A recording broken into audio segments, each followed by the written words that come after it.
Sir আমার কাজ হলো কনসার্ন ডিপার্টমেন্টকে ইনফর্ম করা, আর আমি সেটা করে দিয়েছিলাম। বরং আমি বিনীতের সঙ্গে নিজে কথা বলেছিলাম। আমি ওকে বলে দিয়েছিলাম যে যদি এগুলো রিপেয়ার করা যায় তো রিপেয়ার করুক, নাহলে চেঞ্জ করে দিক, কিন্তু ও কোনো অ্যাকশনই নিল না। এ কোনো অ্যাকশন নেয়নি, সে কোনো অ্যাকশন নেয়নি, আপনি কি অ্যাকশন নিয়েছিলেন? আর দোষ দিচ্ছেন বিনীতকে, যে কিনা মারা গেছে, বা রাজার, যে উত্তর দেওয়ার পরিস্থিতিতে নেই।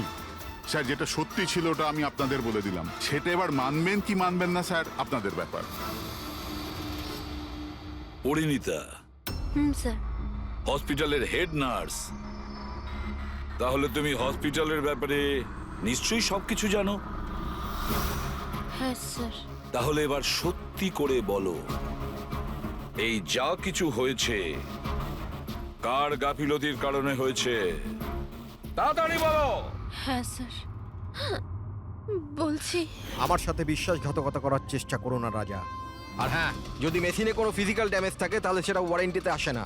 যদি তোমার নতুন ভেন্টিলেটর চাই তাহলে তোমাকে পুরো কস্ট পে করতে হবে, বুঝেছো? আমি তোমার থেকে বাজে লোক আজ অব্দি আমার জীবনে দেখিনি। এবার থেকে না তো আমাদের হসপিটাল তোমার থেকে কিছু কিনবে, না তো শহরের আর কোনো হসপিটাল। শোনো, এসব হুমকি অন্য কাউকে দেবে। তুমি জানো না আমি কে, যা করার করে নাও।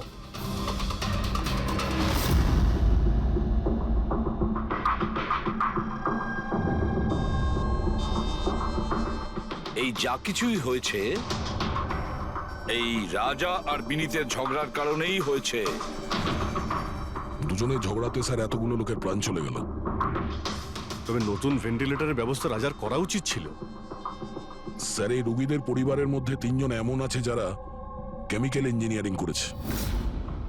আচ্ছা, 3 জন? তাহলে ওদের ঠিকুজি কুষ্টি বের করো, দেখি কি আছে।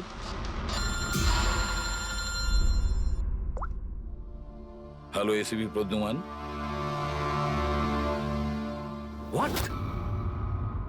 ঠিক আছে, আমরা এক্ষুনি পৌঁছচ্ছি। কি হয়েছে স্যার? রাজা মারা গেছে।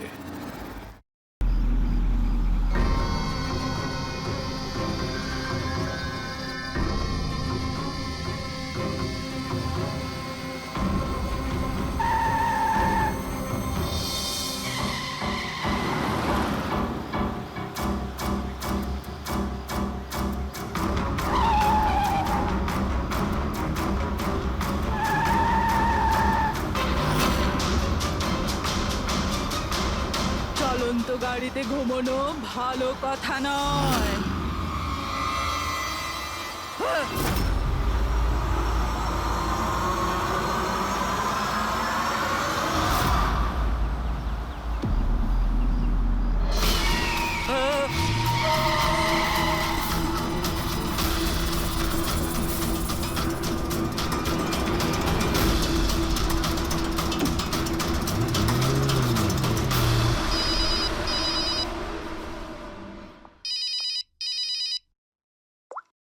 হ্যাঁ বিনীত।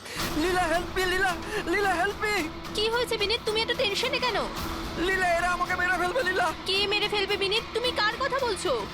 লীলা, আই থিংক আমি জীবনে আর কখনো তোমার সাথে দেখা করতে পারবো না। লীলা, বিনীত, বাজে বকা বন্ধ করো। কোথায় তুমি? তোমার এক্সাক্ট লোকেশন বলো। আমি সিবাস স্ট্যান্ড রোডে আছি, পুরনো পোস্ট অফিসের কাছে। বিনীত, একটা কাজ করো, তুমি ওখানেই থাকো, আমি ট্যাক্সি নিয়ে এক্ষুনি তোমাকে ওখানে নিতে যাচ্ছি। হ্যালো লীলা। হ্যালো বিনীত, তুমি ঠিক আছো? আরে এই ফোনটাও না। হ্যালো লীলা। এই ফোনটাও এক্ষুনি কাটার ছিল।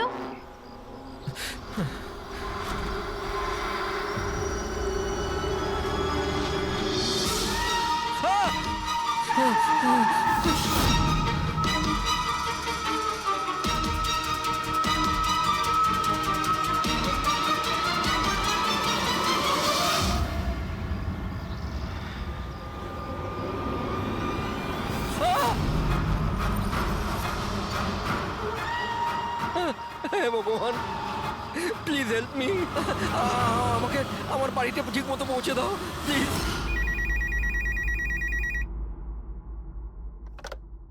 Hello, CID bureau. Hello ma'am. Ma'am please আমাকে হেল্প করুন। ম্যাম আমার স্বামী এই মুহূর্তে খুব বড় বিপদের মধ্যে আছে। কি স্যার, কি হয়েছে নাকি ওনার? ম্যাম ওর প্রাণ সংশয় হয়েছে, কেউ ওকে মারতে চায়। ম্যাম প্লিজ ওনাকে বাঁচিয়ে নিন ম্যাম প্লিজ। উনি কি এখন আপনার সঙ্গেই আছেন? না ম্যাম, ম্যাম এই মুহূর্তে উনি ওনার গাড়িতে আছেন, ওই সাব স্ট্যান্ড রোডের পাশে পুরনো যে পোস্ট অফিস আছে ওখানে। আচ্ছা শুনুন ম্যাম, দেখুন আমাদের দুজন অফিসার ওই এরিয়াতেই আছে, আপনি আপনার গাড়ির ডিটেলসটা বলুন। হোয়াইট ব্যাস্টার আছে আর গাড়ির নাম্বার হলো 2536। ম্যাম ওনাকে আপনি বাঁচিয়ে তো নেবেন ম্যাম।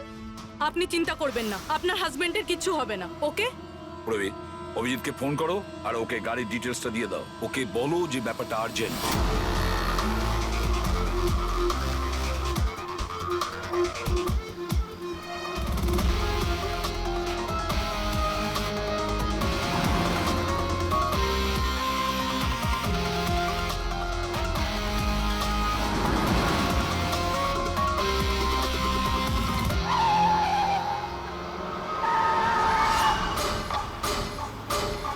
হ্যাঁ হ্যাঁ, এই নাম্বারটাই।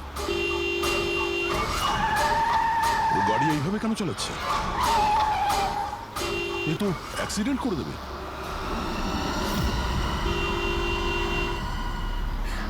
আমাকে ক্ষমা করে দাও, আমাকে ক্ষমা করে দাও, আমি মরতে চাই না, আমাকে ক্ষমা করে দাও। কার সঙ্গে এই কথা বলছে? গাড়িতে তো কেউই নেই। আরে বিনীত, কার সঙ্গে কথা বলছো? গাড়িতে তো কেউ অন্ধ নেই। হয়ে গেছো তোমরা, তোমরা দেখতে পাচ্ছ না এতগুলো লোক আমাকে ডাকছে? করছে কি? আমাকে ক্ষমা করে দাও, আমি মরতে চাই পাগল না। হয়ে গেছে মনে হচ্ছে। মিনিট, বিনীত, বিনীত, তোমার অ্যাক্সিডেন্ট হয়ে যাবে, গাড়িটা থামাও বলছি।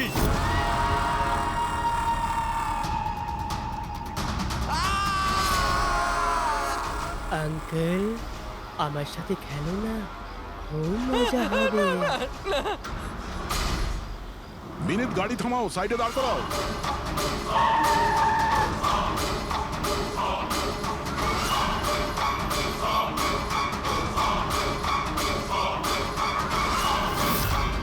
দাঁড়িয়ে যাও। Minute, minute.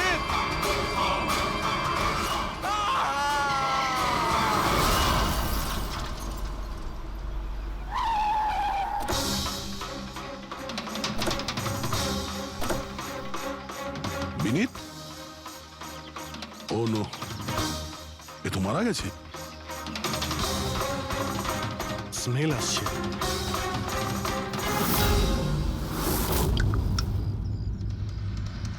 মদ।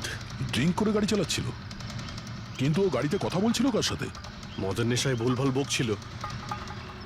মদ খেলে তো এটাই হয়, অ্যাক্সিডেন্ট। আপনি তো আমাকে কথা দিয়েছিলেন না যে বিনীতের কিছু হবে না, তো এটা কি হয়ে গেল? দেখুন ম্যাডাম, যদি ওনার অন্য কোনো দের হাত থেকে প্রাণ সংশয় থাকতো আমরা ওনাকে নিশ্চয়ই বাঁচাতাম, কিন্তু উনি তো নিজেই মদ খেয়ে গাড়ি চালাচ্ছিলেন। আপনি তো জানেন এটা কতটা ডেঞ্জারাস। না, ওনার প্রাণ ওনার নিজের জন্য যায়নি, বরং তাদের জন্য গেছে যারাও এতদিন ধরে ওকে বিরক্ত করছিল। কারা? সকাল সন্ধে ঘুমিয়ে জেগে সব সময় ওকে বিরক্ত করত। উনি এতটাই চিন্তিত হয়ে গিয়েছিলেন যে উনি নিজের বিজনেসেও পুরোপুরি নজর দিতে পারছিলেন না। কোন লোকের কথা বলছেন আপনি? একটু পরিষ্কার করে বলুন। ম্যাম, বিনীতের মৃত্যু আমাদের সামনে হয়েছে, আর ওই সময় ও ছাড়া গাড়িতে কেউ ছিল না। তাহলে ওর মৃত্যুর দোষ আপনি অন্য কারোর ঘাড়ে চাপাচ্ছেন কেন? কারণ ওনার খুন হয়েছে, মার্ডার, এটা মার্ডার। মার্ডার হয়েছে? আপনি আপনি কি জানেন কারা করেছে এটা? আত্মারা। হতে পারে আপনারা ওই আত্মাটাকে দেখতে পাননি, কিন্তু বিনীত ওদের পরিষ্কারভাবে দেখতে পেত। সিআইডিরা আত্মাটাত্মায় বিশ্বাস করে না। আপনিও মানতেন স্যার, যদি আপনি 2 সপ্তাহ আগের ঘটনাটা দেখে থাকতেন। লীলা ওঠো, ওঠো লীলা, লীলা ওঠো। বিনীত, বিনীত,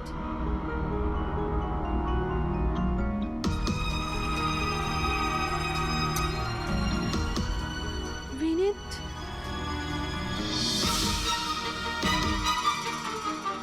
বিনীত, কি হয়েছে বিনীত? ওই দেখো, আলমারির ওপরে। কি আছে ওখানে বিনীত? লীলা, আলমারির উপরে কেউ আমাকে দেখছে, আমাকে শুতে দিচ্ছে না। বিনীত, ওখানে কিচ্ছু নেই, কিচ্ছু নেই। তুমি না নিশ্চয়ই কোনো খারাপ স্বপ্ন দেখেছো। চলো শোবে চলো। আমি কোনো স্বপ্ন দেখিনি। ওই দেখো এখনো দেখছি আমাকে। তুমি কেন দেখতে পাচ্ছ না? বিনীত ওখানে কিচ্ছু নেই, তোমার শরীর ঠিক নেই বিনীত, চলো তুমি এসে শুয়ে পড়ো চলো। কিচ্ছু নেই বিনীত, তুমি না খারাপ স্বপ্ন দেখেছো তার জন্য এরকম হচ্ছে। সরি সরি, আমাকে ক্ষমা করে দাও প্লিজ। 1 মিনিট। আর এই বিনীত কি কারণে ক্ষমা চাইছিল? এটা তো আমিও জানি না স্যার। বিনীত কাজ কি করতো? স্যার ওনার কোম্পানি হসপিটালে মেডিকেল ইকুইপমেন্ট সাপ্লাই করতো। আপনি শিওর যে ওই বিনীতকে খুন আত্মাই করেছে? স্যার আমার আগে তো এটা মনে হয়নি, কারণ না তো আমি কোনোদিন কোনো আত্মা দেখেছি আর না কোনোদিন কোনো আওয়াজ শুনেছি। কিন্তু পরে পরে আমার বিনীতের কথা এই বিশ্বাস হতে লাগলো যে ও সত্যি কথা বলছে।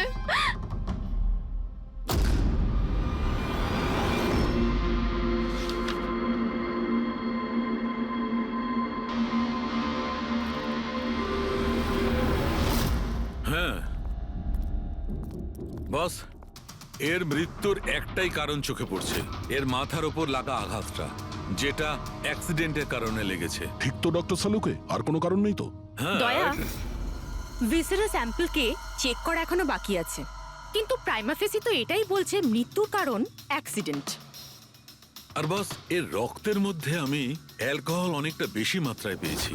ও আমার মনে হচ্ছে সেই কারণেই ওর হ্যালুসিনেশন শুরু হয় আর ও ধাক্কা মেরে দেয়। তার মানে হলো এটা কোনো খুনের ব্যাপার নয়? আমরা চাইলেই ওদের বডিটা ফেরত দিয়ে দিতে পারি। যদি কোনো ডাউট থাকে সেটা ভিসেরাল স্যাম্পল থেকে জানা যেতে পারে। কি জানি স্যার, আমার কেমন যেন মনে হচ্ছে যে এই কেস অতটা সোজা নয়। কারণ আমরা যখন লীলাকে জিজ্ঞাসা করলাম যে এই বিনীত কার কাছে ক্ষমা চাইছিল, তখন কথাটা এড়িয়ে গেল। আমরাও কি শেষকৃত্যে যাব নাকি? ওখানে আত্মীয়রাও থাকবে, বন্ধুরাও থাকবে, অনেকেই থাকবে।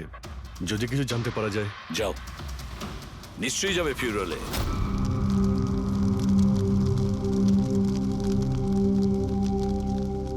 ঠিকই হয়েছে, মরে গেছে। খারাপ লোকেদের সাথে এটাই হওয়া উচিত। তুমি একদম ঠিক বলেছো, এই ধরনের লোকের এরকমই মৃত্যু হওয়া উচিত। ব্যাস, আর ওই দিনটার অপেক্ষা করছি যেদিন ওই দুজনেরও চিতা জ্বলতে দেখব। ওই দিন আমি তোমাদের দুজনকে অনেক বড় পার্টি দেবো। কি সমস্যা কি তোমার? হ্যাঁ, এখানে একটা শোক পালন করার জায়গায় উৎসব পালনের কথা বলছো তোমরা? কেন করবো না উৎসব? আরে আসল উৎসব তো সেদিন হবে যেদিন এই দুজনেরও চিতা জ্বলবে। ওরা দুজনে চিতায় উঠুক কি না উঠুক, তুমি সিআইডি রাতে ঠিকই আসবে। স্যার, আপনারা যদি সিআইডির লোক হন তাহলে অপরাধীদের সাহায্য করার বদলে আমাদেরকে ন্যায় বিচার দেওয়া উচিত। 1 মিনিট। কি বলতে চাও পরিষ্কার করে বলো। স্যার, আমার নাম পুনিত, আর আমার বাবা পার্পল হসপিটালে ভর্তি ছিল। ভেন্টিলেটরে ছিলেন। ডাক্তারবাবু, নার্স, ডাক্তারবাবু কোথায়? Relax. আমার বাবা মারা যাবে এক্ষুনি। প্লিজ প্লিজ ডাক্তারবাবুকে বলুন। কি হয়েছে? কেন চিৎকার করছেন? চিৎকার করবো না তো কি করবো? আমার বাবা ওখানে মারা যাচ্ছে আর আপনাদের স্টাফ এখানে বসে মাছি মারছে। আপনি আগে শান্ত হন প্লিজ। আপনি পেশেন্টের কাছে যান, আমি দেখছি। তাড়াতাড়ি করুন প্লিজ। হ্যাঁ, ম্যাম, একটা ঘটনা ঘটে গেছে। কি সমস্ত হয়েছে? ভেন্টিলেটর এক এক করে বন্ধ হচ্ছে। কি? হ্যাঁ ম্যাডাম, আমাদের দুজন ডাক্তার ম্যানুয়ালি অক্সিজেন দেওয়ার চেষ্টা করছে। ম্যাডাম, সবার সাথে এরকম হওয়াটা ঠিক নয়। যদি ভেন্টিলেটর ঠিক না হয় তাহলে পেশেন্টরা মরে যাবে। আরে আস্তে বলো। আরে আরে এটা হসপিটালের রেপুটেশনের ব্যাপার। এটা যদি পেশেন্টের বাড়ির লোকেরা জানতে পারে না তাহলে একটা ঝামেলা হয়ে যাবে। ডক্টর, আপনারা প্লিজ 2 মিনিট সময় দিন, আমরা সলিউশন বার করছি। ম্যাম, এক এক করে সব ভেন্টিলেটর বন্ধ হয়ে যাচ্ছে। তুমি যাও বাকি ওয়ার্ডসগুলো চেক করো, যাও। Okay ma'am. আরে ওই আমাদের সাপ্লায়ার বিনীতকে ফোন করো না, ওই সব কিছু ব্যবস্থা করে দেবে। প্লিজ টেনশন নেওয়ার কোনো ব্যাপার নেই। ডক্টর মেহেক, হচ্ছে কি এসব? স্যার, ভেন্টিলেটর সব বন্ধ হয়ে গেছে স্যার। আপনারা প্লিজ শান্ত হন, আমি কথা বলছি। স্যার, এক এক করে সমস্ত ভেন্টিলেটর বন্ধ হয়ে যাচ্ছে স্যার। কি, এটা কিভাবে হতে পারে? তো কোনো হসপিটালে ফোন করো না, ওখান থেকে আনাও। আরে রাজা, ফোন লাগাও। আর মেহেক, একটা কাজ করো, এখানে যে টেকনিশিয়ান আছে ওকে ডাকো। রাজা, কি হলো তোমার? তুমি কি শুনতে পাচ্ছ না স্যার কি বললেন? আপনারা কি ডিসকাস করে টাইম ওয়েস্ট করছেন? আমার বাবা মারা যাবে ওখানে। আপনি প্লিজ কিছু একটু করুন, শান্ত হন, please। আমরা এক্ষুনি যাচ্ছি please. Ma'am, sir, ma'am, very bad news. 2টো পেশেন্টের জীবন চলে গেছে, 5টা পেশেন্ট খুব ক্রিটিক্যাল অবস্থায় আছে। স্যার, আজ আমাদের পরিবারের লোক আমাদের সাথে নেই, এর জন্য দায়ী শুধুমাত্র এই 3 জন লোক, বিনীত, মেহেক আর রাজা। আচ্ছা, এই বিনীত তো ইকুইপমেন্ট সাপ্লাই করতো, তাই না? হ্যাঁ স্যার। আর বাকি দুজন? স্যার, যেদিন এই ঘটনাটা ঘটেছিল সেদিন মেহেক ডক্টর ইনচার্জ ছিল, আর রাজা হসপিটালে অ্যাডমিন সামলাতো। আচ্ছা, এনারা দুজনই কি শুধু হসপিটাল থেকে এসেছেন নাকি ওখান থেকে আরো অনেকে এসেছেন? এসছে স্যার, ওই হেড নার্স পরিণীতা, ওই শেখর যে মেনটেন্যান্সে ছিল, আর উনি ডক্টর কেদার, এই হসপিটালের মালিক। ঠিক আছে, এখন শান্ত হয়ে যাও। আমরা এই মামলার গভীরে যাব। যদি তোমার বাবার সঙ্গে কোনো অন্যায় হয় তো ন্যায় বিচার তুমি নিশ্চয়ই পাবে।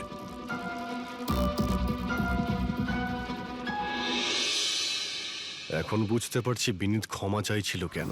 আমাকে ক্ষমা করে দাও, আমি মরতে চাই না, আমাকে ক্ষমা করে দাও। আর এটাও বুঝতে পারছি যে বিনীতের মৃত্যুতে সবাই এত খুশি কেন। তার মানে বিনীতের মৃত্যুর কারণ যে কেউ হতে পারে। আর বিনীতের পরে খুনির পরের শিকার এই এদের দুজনের মধ্যে কেউ হতে পারে।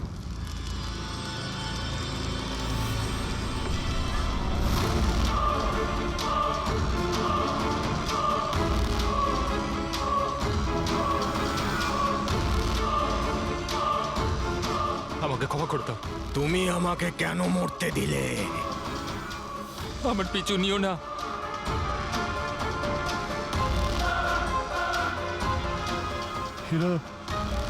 এরা কোথাকার সঙ্গে বলছে? আমার পিছু নিও না। আর সেই কাল্পনিক লোকগুলোর সঙ্গে যার সঙ্গে বিনীত কথা বলছিল। চাইলে তুমি আমাকে বাঁচাতে পারতে, কেন মরতে দিলে আমাকে? এবার তুমিও মরার জন্য তৈরি হয়ে যাও। আর এই মহিলারও একই কেস মনে হচ্ছে। ছাড়, ছাড় আমায়, ছাড় আমায়, আগুনের দিকে টানিস না। আমার কোনো দোষ নেই এতে। ছাড়, ছাড়, ছাড়, ছাড় আমায়, ছাড় আমায়, ছাড়, ছাড়, টানিস না আমায় আগুনের দিকে, ছাড়। আরে কি করছো নাকি? কি করছো? এদিকে এসো। আরে তুমি কি করছিলে? হ্যাঁ, আমি একটু ডিস্টার্ব আছি, এতে আপনারা কি করবেন? আমার ডিস্টারবেন্সের সাথে আমায় নিজেকেই লড়তে হবে। তুমি এদিকে এসো, একটু দূরে দাঁড়াও, ওই দিকটা যাও। তাহলে অনেক লোক আছে যারা বিনীতের মৃত্যু সংবাদ শুনে আনন্দিত। হ্যাঁ হ্যাঁ স্যার, আর এখন ওরা মেহেকার রাজার মৃত্যুর খবর শুনতে চাইছে।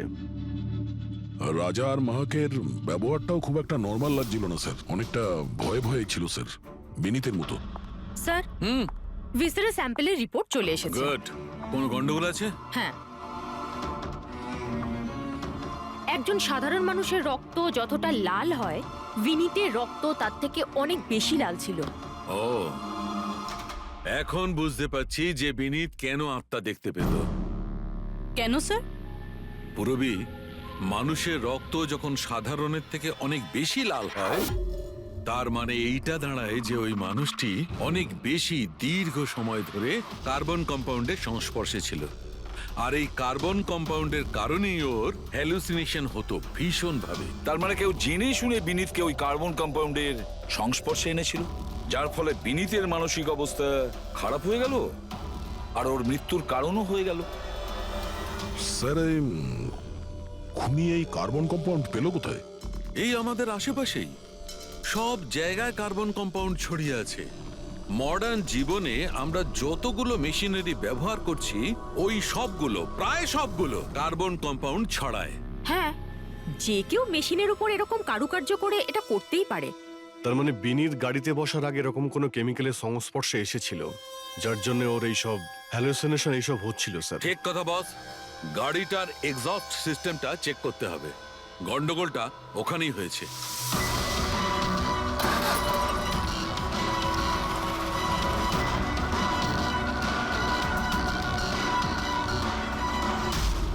সালুঙ্কে স্যার তো ঠিকই বলছিলেন স্যার, পেট থেকে তো কেমিক্যাল বেরিয়ে আসছে। একটা কথা তো তাহলে ঠিক পঙ্কজ, ওই আত্মা বলে কিচ্ছু ছিল না। স্যার, তার মানে এখন খুনের নিশানায় দুজন রয়েছে, রাজা আর মেহেক।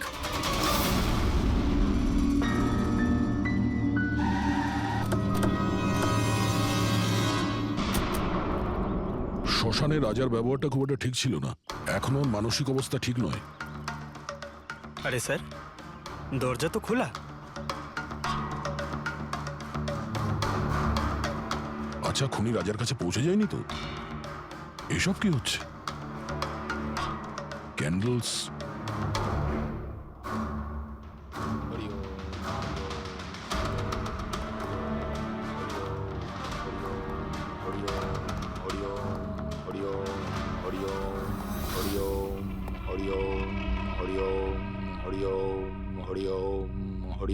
রাজা,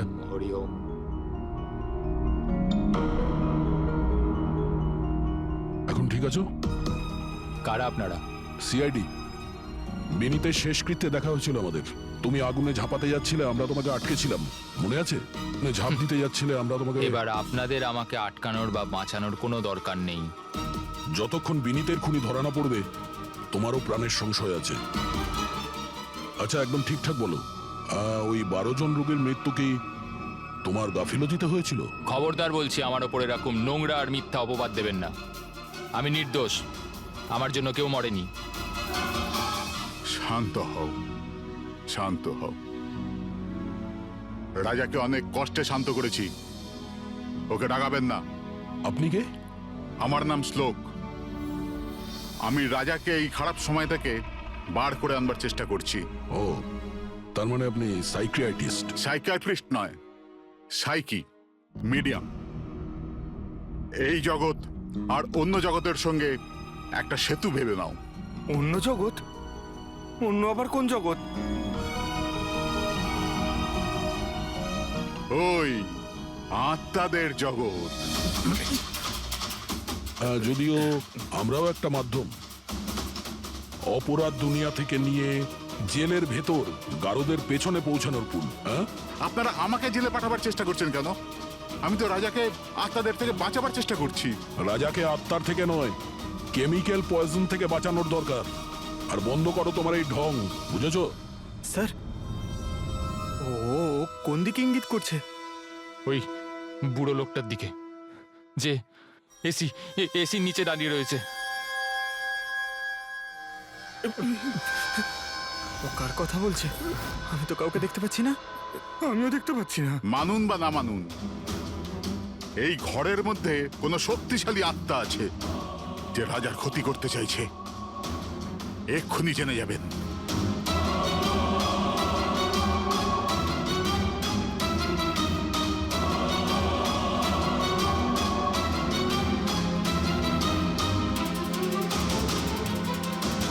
মিটার দিয়ে আত্মা দেখা যাবে?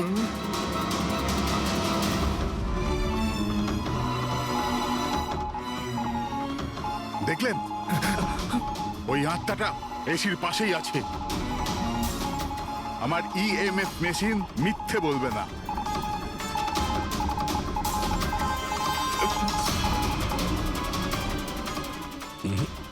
তবে আমাদের ওই মিটার ভুল হতে পারে না, বুঝলে? ফ্রেডি, মনে হচ্ছে রাজার ও কার্বন কম্পাউন্ডের অ্যাকশন ওর গাড়ির থেকেই হয়েছে। একটা কাজ করো, এই মিটারটা নিয়ে যাও, ওর গাড়িটা চেক করো। ফ্রেডি। পঙ্কজ, তাহলে বলো, তুমি বিনীতের ফিউরিনালে কি দেখেছো? আমি কাউকে দেখিনি, আমি কিছু দেখিনি। মিথ্যা কথা বলো না। যদি কিছু দেখেই না থাকো তাহলে পালালে কেন? আমি মিথ্যে বলছি না, আমি সত্যি কাউকে দেখিনি। আচ্ছা, হাসপাতালে যে 12 জন মারা গিয়েছিল সেটা কি তোমার গাফিলতির জন্যই হয়েছিল? আমার গাফিলতিতে? দেখুন, আমার দ্বারা যতটা সম্ভব আমি সব চেষ্টা করেছি। আমি ডাক্তার কেদারের সঙ্গে কথা বলেছিলাম, কিন্তু উনি তো কোনো অ্যাকশনই নিলেন না। তাহলে আমি আর কি করতে পারি? আচ্ছা, তার মানে হলো এটা ডক্টর কেদারের ভুল। ওনার থেকেও তো বেশি দোষ ছিল ওই রাজা। ওর একবার দেখা উচিত ছিল যে ভেন্টিলেটরস গুলো কাজ করছে কি না, ওগুলো সময় মতো সার্ভিসিং হচ্ছে কি না। তাহলে কি দোষী রাজা? রাজা আর বিনীত দুজনেই। বিনীতেরও ভেন্টিলেটর সাপ্লাই করার আগে দেখে নেওয়া উচিত ছিল যে ওগুলো ঠিকঠাক কাজ করছে কি না। কতগুলো জীবন নির্ভর করছিল ওই ভেন্টিলেটরস গুলোর উপরে। মনে হচ্ছে রাজা আর বিনীতের জন্য তোমার মনে অনেক রাগ আছে। বিনীতের মৃত্যুতে নিশ্চয়ই খুশি হয়েছো তুমি। এটা কি বলছেন আপনি? একদমই না। আমি একজন ডক্টর, আর আমার কাজ হলো একজন পেশেন্টের জীবন বাঁচানো। কারণ মৃত্যুতে আমি কি করে খুশি হব?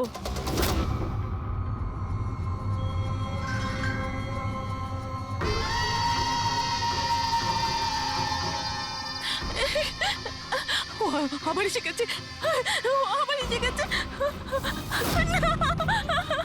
কিন্তু কিন্তু এখানে তো কেউই নেই। ওই যে পিছনে। আরে এখানে কেউই নেই। দেখো, তুমি ভয় পেও না। যতক্ষণ আমি আছি তোমার কিছু হবে না, ঠিক আছে?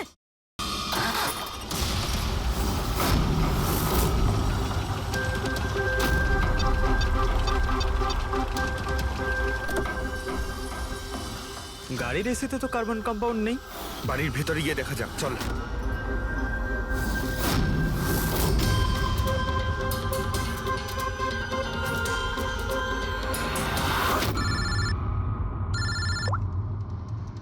হ্যাঁ পূরবী,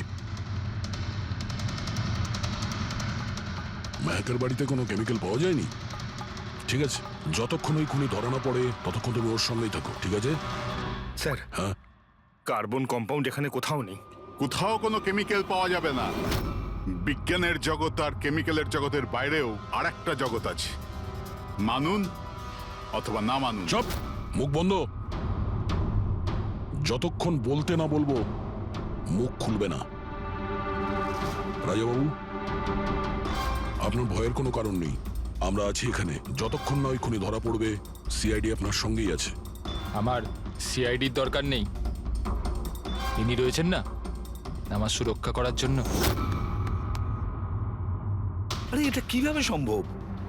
না রাজার বাড়িতে কেমিক্যাল পাওয়া গেছে আর না মেহেকের বাড়িতে পাওয়া গেছে। এটা কি করে সম্ভব?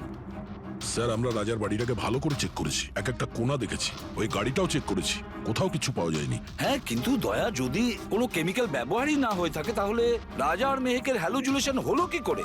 কোনো তো একটা কারণ থাকবে। আর স্যার, যেভাবে বিনীতের কারের এসিতে কেমিক্যালের ব্যবহার করা হয়েছে, এটা কোনো আনপ্রফেশনাল কেউ করেছে বলে আমার মনে হয় না। একটা কাজ করা যাক, যারা মারা গেছে তাদের বাড়িতে দেখো, হয়তো কেউ থাকতে পারে যে কেমিক্যালের বিষয়ে খুব ভালো করে জানে, বা কেউ কেমিক্যালের এক্সপার্ট। আর হ্যাঁ, হসপিটালের ওই স্টাফকে ডাকো। চিফ নার্স যে আছে না, হেড নার্স পরিণীতা, আর হেড টেকনিশিয়ান শেখর, আর মালিক কেদার, তিনজনকেই ডাকো। দেখা যাক।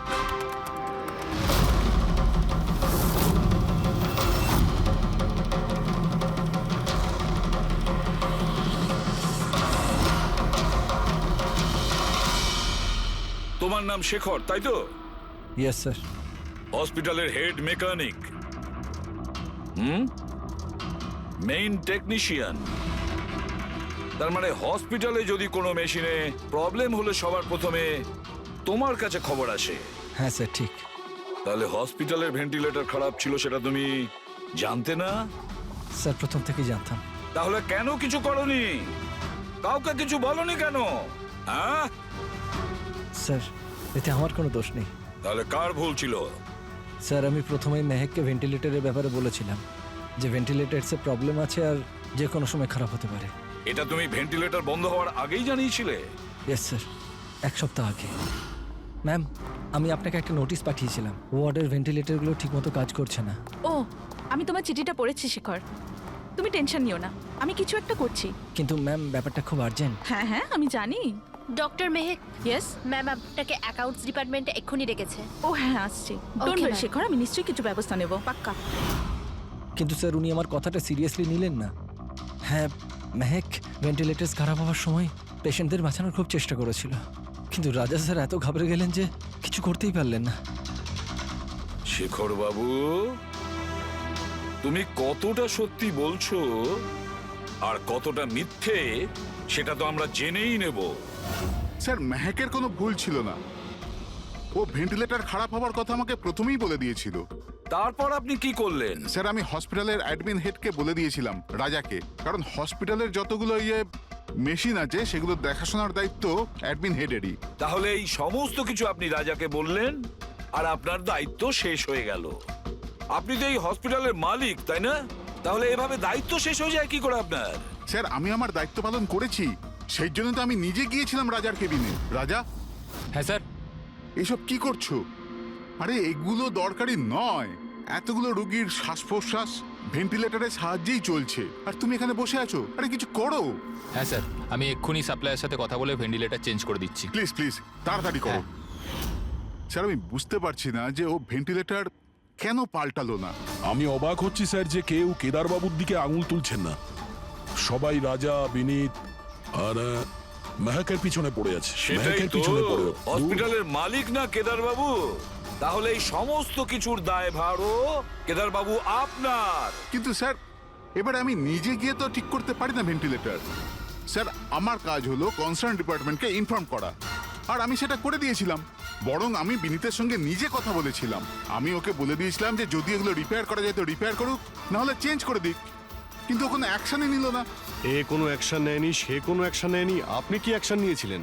আর দোষ দিচ্ছেন বিনীতকে, যে কিনা মারা গেছে, বা রাজার, যে উত্তর দেওয়ার পরিস্থিতিতে নেই। স্যার যেটা সত্যি ছিল ওটা আমি আপনাদের বলে দিলাম। সেটা এবার মানবেন কি মানবেন না স্যার আপনাদের ব্যাপার। পরিণীতা স্যার। হসপিটালের হেড নার্স, তাহলে তুমি হসপিটালের ব্যাপারে নিশ্চয়ই সবকিছু জানো। হ্যাঁ স্যার।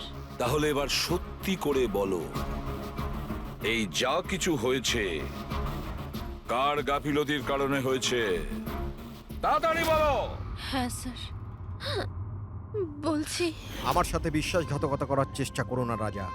আর হ্যাঁ, যদি মেশিনে কোনো ফিজিক্যাল ড্যামেজ থাকে তাহলে সেটা ওয়ারেন্টিতে আসে না। যদি তোমার নতুন ভেন্টিলেটর চাই তাহলে তোমাকে পুরো কস্ট পে করতে হবে, বুঝেছো?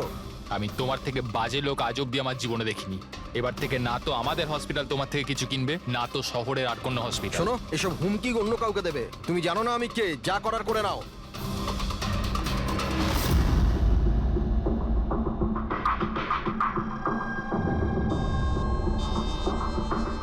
এই যা কিছুই হয়েছে এই রাজা আর বিনীতের ঝগড়ার কারণেই হয়েছে। দুজনে ঝগড়াতে স্যার এতগুলো লোকের প্রাণ চলে গেল। তবে নতুন ভেন্টিলেটরের ব্যবস্থা রাজার করা উচিত ছিল। স্যার এই রোগীদের পরিবারের মধ্যে 3 জন এমন আছে যারা কেমিক্যাল ইঞ্জিনিয়ারিং করেছে।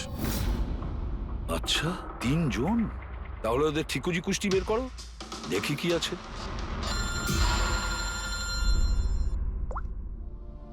Hello ACP Pradyuman. হোয়াট? ঠিক আছে, আমরা এক্ষুনি পৌঁছচ্ছি। কি হয়েছে স্যার? রাজা মারা গেছে।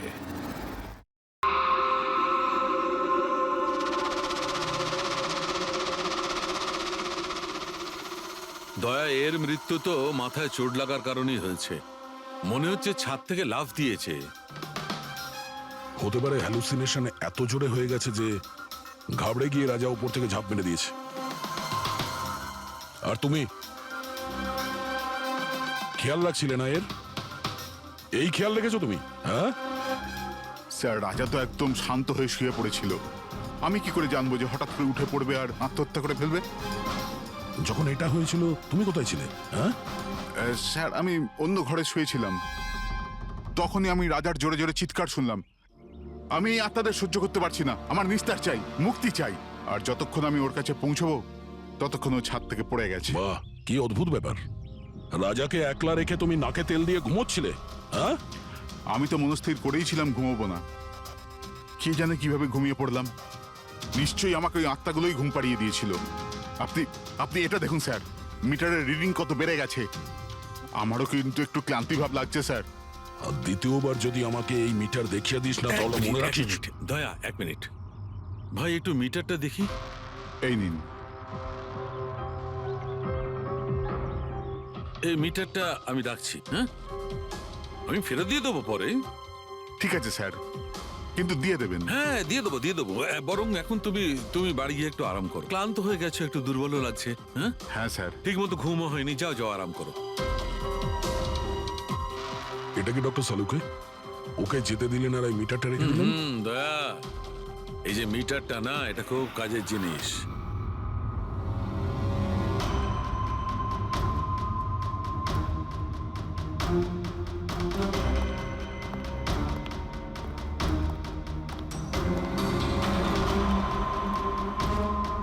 এই ঘরটা চেক করছি।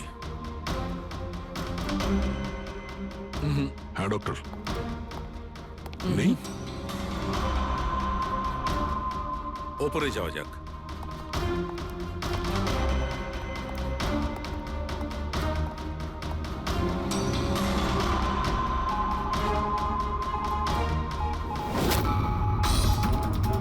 আরে সালুঙ্কে স্যার সাবধানে, এই নিডলটা তো একেবারে জঙ্গলি ঘোড়ার মতো দৌড়চ্ছে। মাই গড, আমরা এখানে এইভাবে দাঁড়িয়ে থাকতে পারি না দয়া, আমাদের প্রোটেক্টিভ পোশাক পরতে হবে। প্রোটেক্টিভ গিয়ার্স, ওটা কি কারণে ডক্টর? আরে দয়া, আমাদের সুরক্ষার জন্য।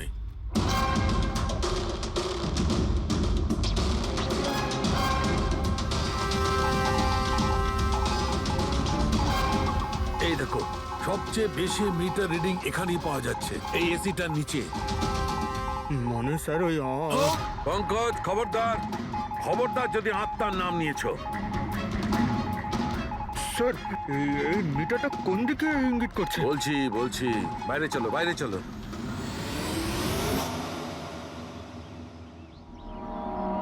দেখেছো দয়া, এটা হচ্ছে ইএমএফ, ইলেকট্রোম্যাগনেটিক ফিল্ড ডিটেক্ট করে এটা। ইলেকট্রোম্যাগনেটিক ফিল্ডস, এগুলো তো আজকাল সব ইলেকট্রিক অ্যাপ্লায়েন্সের মধ্যে হয় ডক্টর, টিভি, ফ্রিজ, এর একদম মধ্যে। ঠিক দয়া, কিন্তু ওই অ্যাপ্লায়েন্স গুলোর ইএমএফ হিডেন থাকে, লুকোনো থাকে, যাতে মানুষের উপর খারাপ প্রভাব না পড়ে। কি খারাপ প্রভাব? এইটার কারণে লোকেদের নশিয়া হতে পারে, ঘুম না হতে পারে, মন খারাপ হতে পারে, আর যদি অনেকক্ষণের সংস্পর্শে থাকে তাহলে হ্যালুসিনেশন হওয়াটা কোনো বড় কথা নয়। ও, তার মানে রাজার এই হ্যালুসিনেশন কোনো কেমিক্যালের জন্য হয়নি, নিজের ঘরের ইলেকট্রনিক জিনিসপত্রের জন্যই হয়েছে, কারণ ওগুলোর ইএমএফ ঢাকা ছিল না। একদম। তার মানে কেউ জেনে বুঝে এগুলোকে গন্ডগোল করে দিয়েছে। হতে পারে দয়া, এমনিতেই রাজা মনে মনে খুব কষ্ট পাচ্ছিল, খুব দুঃখ পেয়েছিল রোগীদেরকে বাঁচাতে পারেনি বলে, সেই জন্য হ্যালুসিনেশন ওর কাছে আফসোসের রূপে ধরা দিয়েছিল। হতে পারে এই অনুতাপের জন্য বিনীতেরও মৃত্যু হয়েছে। একদম ঠিক। আর ওই অশোক, ওরও দুর্বলতা সেই জন্যই মনে হচ্ছিল, যেহেতু ও এই ইএমএফ এর সংস্পর্শে অনেকক্ষণ ছিল। এখানে ওই কার্বন কম্পাউন্ড পাওয়া যায়নি বাড়িতে। এটা কি করে দেয়? কারণ এখানে তো ইএমএফ এর ব্যবহার হচ্ছিল, আর সবচেয়ে বেশি রিডিং উঠছিল বেডরুমে এসির কাছে। তার মানে বেডরুমের এসিতে কোনো কারুকাজ করা হয়েছে। তাহলে তো মেহেকের বাড়িতে ওই ইএমএফ হনো। আমার তাড়াতাড়ি পূরবীকে ইনফর্ম করতে হবে।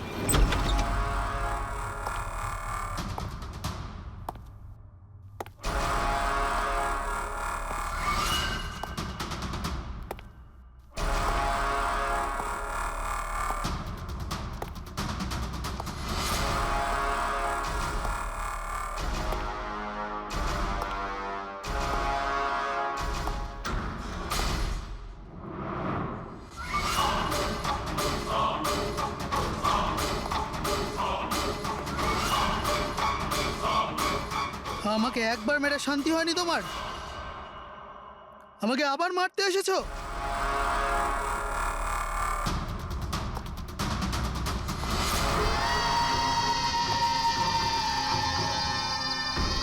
তুমি? আমি তোমাকে সেলফ ডিফেন্সে মেরেছিলাম, আর তাছাড়া তুমি একজন অপরাধী। অপরাধীদের কি পরিবার থাকে না? তোমার জন্য আমার মেয়ে অনাথ হয়ে গেছে, আর এই রক্ত দেখছো, সব তোমার জন্য। আমি আর তোমাকে ছাড়বো না। দেখো, আমার কাছে আসবে না, আমি কিন্তু মেরে দেবো। আমি তোমাকে ছাড়বো না। আমার কাছে আসবে না, আমি কিন্তু বলছি মেরে দেবো। আমি বলছি আমার কাছে আসবে না, আমি মেরে। পূরবী, কি করছো তুমি? ছাড়ো এটা। স্যার, ওই যে ওই লোকটা। কি? স্যার এখানে। স্যার ওনাকে ধরুন, উনি আমাকে মারতে চান। এক মিনিট, আগে এখান থেকে বাইরে চলুন। তাড়াতাড়ি চলো, প্লিজ তাড়াতাড়ি, প্লিজ তাড়াতাড়ি, ফাস্ট। এই হলো সেই তিনজন যাদের সম্পর্ক কেমিক্যাল ইঞ্জিনিয়ারিং এর সঙ্গে আছে, সুহাস, দীপক আর কিশোর। খুনি এদের মধ্যে যে কেউ হতে পারে। না অভিজিৎ, কারের এসিতে কেমিক্যাল ফিক্স করাটা অন্য ব্যাপার, আর ইলেকট্রোম্যাগনেটিক ফিল্ডকে এত চাতুর্যের সঙ্গে ব্যবহার করাটা অন্য কথা। আমার মনে হচ্ছে ও এমন একজন লোক যার সায়েন্সে, মেডিকেল সায়েন্সের উপর খুব ভালো দখল আছে, হয়তো কোনো ডক্টর অথবা সায়েন্টিস্ট। যেই করুক, সে ইলেকট্রোম্যাগনেটিক ফিল্ড ভালো মতন ব্যবহার করেছে, যাতে মেহেক আর রাজা, ওরা দুজনেই যাতে ইএমএফ এর সংস্পর্শে থাকে। হতে পারে হসপিটালে ওরা দুজন নিজেদের কাজ করছিল, তখনও এই ইএমএফ ওখানে উপস্থিত ছিল। তাহলে স্যার হতে পারে হসপিটালের কোনো মেশিনের সাথেও গন্ডগোল করা হয়েছে। নিশ্চয়ই দয়া, নিশ্চয়ই। আর এটা ওই করেছে, হসপিটালের ভেতরেরই কেউ। তাহলে এই হলো সেই জায়গা যেখানে মেহেক আর রাজা বসতো। হ্যাঁ স্যার। আর কে কে যাওয়া আসা করতো এখানে? স্যার শুধু স্টাফেদেরই ভেতরে যাওয়ার পারমিশন ছিল, তাও যদি কোনো কাজ থাকতো তাহলে। মানে বাইরের কেউ এখানে ঢুকতেই পারতো না। না স্যার, এমনকি রুগীদেরও এখানে ভেতরে আসার অনুমতি ছিল না। তার মানে তো এটা বোঝা গেল যে স্টাফেদের মধ্যেই কেউ, মানে আপনাদের মধ্যেই কেউ একজন খুনি। এ আপনি কিভাবে বলতে পারেন? এটা আমরা বলছি না, এটা এই ইএমএফ মেশিনটাই আমাদের সবকিছু বলে দিয়েছে। আর এই ইএমএফ মেশিনের হিসাবে এই এসির সাথে কোনো গন্ডগোল করা হয়েছে। তার মানে রাজা আর মেহেককে মারার চেষ্টা করা হয়েছিল, কিন্তু বেচারা রাজা মারা গেছে। এসির সাথে গন্ডগোল? কি বলছেন আপনি? আমি তো কিছু বুঝতেই পারছি না। এই কথাটা এই রুমে থাকা শুধুমাত্র সেই বুঝতে পারবে যে নিজেই খুনি। আর ও আজ এখানে প্রোটেক্টিভ গিয়ার পরে এসছে, যাতে ইলেকট্রোম্যাগনেটিক ফ্রিকোয়েন্সিতে তার কোনো ক্ষতি না হয়, তাই তো? কি কে সে?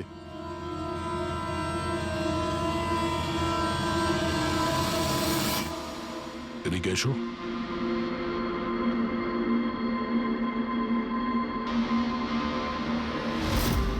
ফ্যাশন সেন্স তো তোমার খুব ভালো, শেখর। জামা কাপড়ের ভেতরে এই সুরক্ষা কবচ। দেখো, তোমার সমস্ত প্ল্যান আমরা জেনে ফেলেছি, তোমার ব্যাপারে সমস্ত খোঁজ খবর নিয়েছি। তুমি এখানকার এমন একজন টেকনিশিয়ান যে এসির সঙ্গে কোনো গন্ডগোল করতে পারে। এখন তাড়াতাড়ি বলো, কেন করেছো তুমি এসব? আমি করেছি এসব। আর কি ভুল করেছি আমি যদি মেহেক, বিনীতা, রাজার ওপর অভিযোগ লাগিয়েছি। তো এদের জন্য 12টা পেশেন্টের মৃত্যু হয়েছে, যেটা আমি দেখতে পারিনি। তারপর আমি ভাবলাম যে এদের এরকমই মৃত্যু দেওয়ার প্রয়োজন আছে, যেভাবে 12টা পেশেন্ট মারা গেছে। সেই জন্য আমি ইএমএফ আর কার্বন কম্পাউন্ডের বিষ ব্যবহার করেছি ওদের মারার জন্যে, যাতে এদেরকে এমন মৃত্যু দিতে পারি, মৃত্যু নয়, একটা ভয়ঙ্কর মৃত্যু। আর এটাই আমার ন্যায় বিচার। শাস্তি দেওয়ার অধিকার শুধুমাত্র আইনের আছে, অন্য কারণ নয়, বুঝেছো? তুমি জানতে যে এই কেমিক্যাল ব্যবহার করলে ওদের হ্যালুসিনেশন হবে। ওই মারা যাওয়া রোগীগুলো ওরা সামনে দেখতে পাবে, যার জন্য ও পাগল হয়ে যাবে, তাই তো? কিন্তু আমি আমার লক্ষ্য পূরণ করতে পেরেছি। যেরকম মৃত্যু আমি চেয়েছিলাম দিতে, সেরকমই মৃত্যু বিনীতার রাজাকে আমি দিয়েছি। কিন্তু দুঃখের ব্যাপার, মেহেককে আপনার শেষ মুহূর্তে বাঁচিয়ে নিলেন। সফল তো তুমি তখন হতে যদি তুমি কোনো অপরাধ না করে ওদেরকে শাস্তি দিতে। তোমার আর ওদের মধ্যে কি পার্থক্য রইল? এখন তুমিও একজন খুনি, তবে তুমি কি শাস্তি পাবে সেটা এখন আদালত ঠিক করবে।